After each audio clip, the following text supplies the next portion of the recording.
आदि में परमेश्वर ने आकाश और पृथ्वी की सृष्टि की, और पृथ्वी बेडौल और सुनसान पड़ी थी, और गहरे जल के ऊपर अंधियारा था, तथा परमेश्वर का आत्मा जल के ऊपर मंडलाता था। तब परमेश्वर ने कहा, उजियाला हो, तो उजियाला हो गया।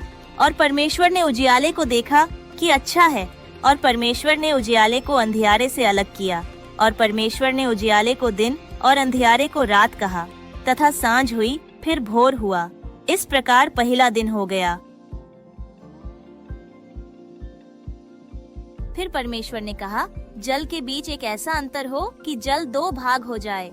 तब परमेश्वर ने एक अंतर करके उसके नीचे के जल और उसके ऊपर के जल को अलग अलग किया, और वैसा ही हो गया। और परमेश्वर ने उस अंतर को आकाश कहा। तथा सांझ हुई, फिर भोर हुआ। इस प्रकार दूसरा दिन हो गया।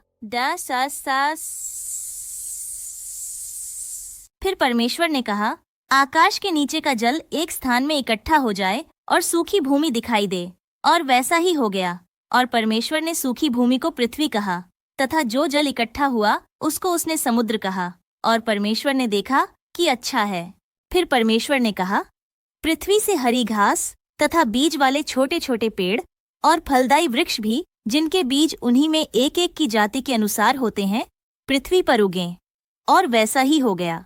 तो पृथ्वी से हरी घास और छोटे छोटे पेड़, जिनमें अपनी अपनी जाति के अनुसार बीज होता है, और फलदायी वृक्ष, जिनके बीज एक एक की जाति के अनुसार उन्हीं में होते हैं, उगे।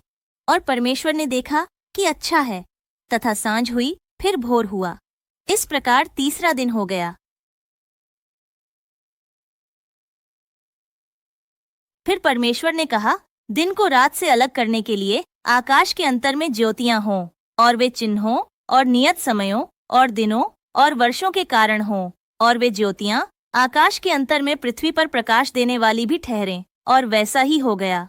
तब परमेश्वर ने दो बड़ी ज्योतियां बनाई। उनमें से बड़ी ज्योति को दिन पर प्रभुता करने के लिए, और छोटी ज्योति को रात पर प्रभुता करने के लिए बनाया।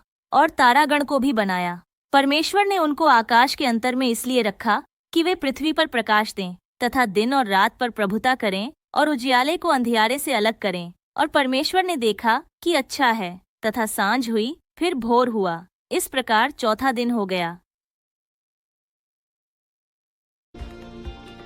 फिर परमेश्वर ने कहा, जल जीवित प्राणियों से बहुत ही भर जाए, और पक्षी पृथ्वी के ऊपर आकाश के अंतर में उड़ें।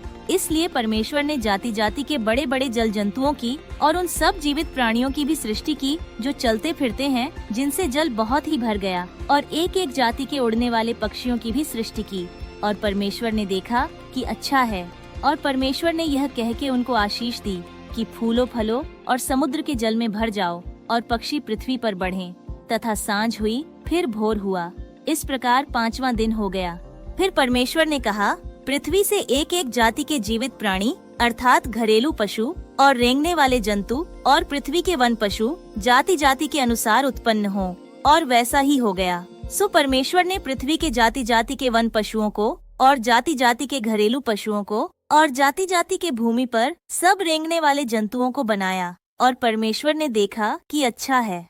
फिर परमेश्वर ने कहा, हम मनुष्य को अपने स्वरूप के अनुसार अपनी समानता में बनाएं, और वे समुद्र की मछलियों और आकाश के पक्षियों और घरेलू पशुओं और सारी पृथ्वी पर और सब रेंगने वाले जंतुओं पर, जो पृथ्वी पर रेंगते हैं, अधिकार रखें। तब परमेश्वर ने मनुष्य को अपने स्वरूप के अनुसार उत्पन्न किया। अपने ही स्वरूप के अनुसार परमेश्वर ने उसको उत्पन्न किया। नर और नारी करके उसने मनुष्यों की सृष्टि की। और परमेश्वर ने उनको आशीष दी, और उनसे कहा, फूलो फलो और पृथ्वी में भर जाओ, और उसको अपने वश में कर लो, और समुद्र की मछलियों तथा आकाश के पक्षियों और पृथ्वी पर रेंगने वाले सब जंतुओं पर अधिकार रखो। फिर परमेश्वर ने उनसे कहा, सुनो, जितने बीज वाले छोटे छोटे पेड़ सारी पृथ्वी के ऊपर हैं, और जितने वृक्षों में बीज वाले फल होते हैं, वे सब मैंने तुमको दिए हैं। वे तुम्हारे भोजन के लिए हैं। और जितने पृथ्वी के पशु और आकाश के पक्षी और पृथ्वी पर रेंगने वाले जंतु हैं, जिनमें जीवन के प्राण हैं, उन सब के खाने के लिए मैंने सब हरे हरे छोटे पेड़ दिए हैं। और वैसा ही हो गया। तब परमेश्वर ने जो कुछ बनाया था सबको देखा, तो क्या देखा कि वह बहुत ही अच्छा है। तथा सांझ हुई, फिर भोर हुआ। इस प्रकार छठवां दिन हो गया।